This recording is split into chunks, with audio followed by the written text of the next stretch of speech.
important evening for us in Cape Town.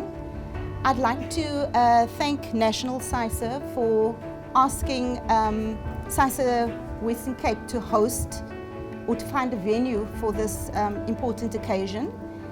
And as health professionals, social service professionals, and in particular psychologists, we always stand in relation to the other. And in as much as we try to be inclusive in the very act of trying to be inclusive, we may actually alienate. I think being part of the core group when we started about 6 years ago, 7, doesn't feel like that. I think there was really moments when we realized that we cannot approach this huge task by not being mindful of the complete diversity in the African continent. It wasn't just sexual and gender diversity, but diversity on many levels. I'm also just really thrilled to be here for this special occasion of the release of the PSYSSA Practice Guidelines for sexually and gender diverse people. And not only is this a spectacular body of work that Neil's going to go into, but it's the first set of guidelines that I'm aware of that is inclusive and thoughtful in trying to represent all the diversity of gender and sexuality diversity in South Africa. It is awareness of what minority stress includes. It's understanding the development of authenticity and self-acceptance of sexual orientation, gender identity, sex characteristics, and that therapists do not attempt to change the person's sexual orientation or gender identity.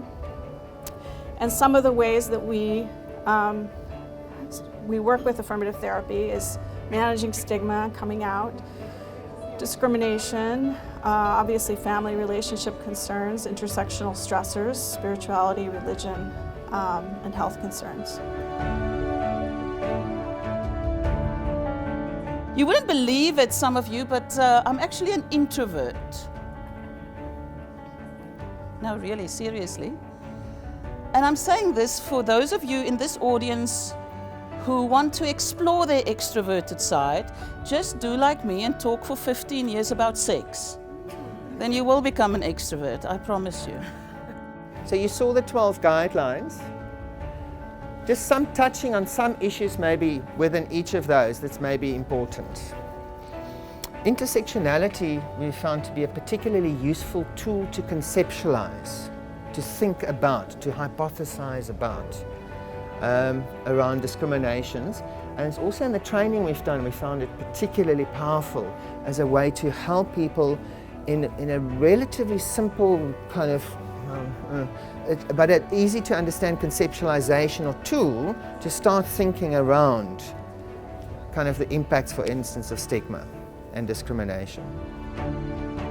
It's applicable to all mental health professionals, particularly psychological professionals, and not just clinicians, but also researchers, educators, policymakers, and then more broadly, kind of healthcare professionals require or need. We wouldn't have been able to do this work if it was not funded. And I can tell you, our project has had 4 cycles of funding, if I'm not mistaken, from 2011. And it's the first externally funded project in PSYSSA. Ours is also the first division that's interdisciplinary, and there's a whole lot of firsts for our division, also the first division to have a set of guidelines. These guidelines have made international headlines, and indeed we've got a lot of accolades for this piece of work.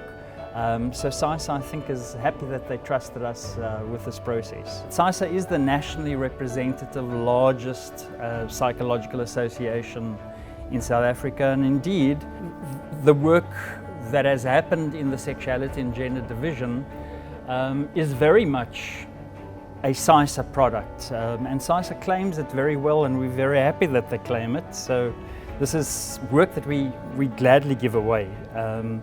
So from that perspective, I think we feel particularly blessed to have had this opportunity to do this work in that context.